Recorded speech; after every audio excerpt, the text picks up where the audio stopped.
Tonsillitis. টনসিলাইটিসকে আমরা কাকে বলছি? Inflammation of the tonsil. এক্ষেত্রে হোমিওপ্যাথিক মেডিসিন খুব ভালো কাজ দেয়।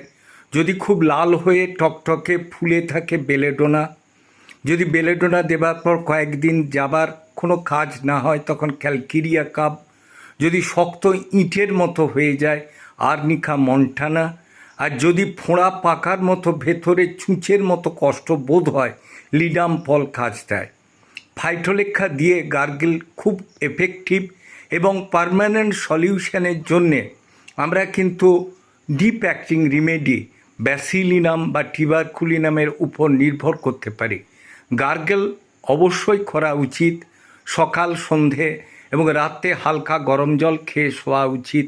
ঠান্ডা না লাগানো, ফ্রিজের জল বা আইসক্রিম থেকে দূরে থাকা, এগুলো করলে আমরা টনসিলকে কন্ট্রোল করতে পারবো।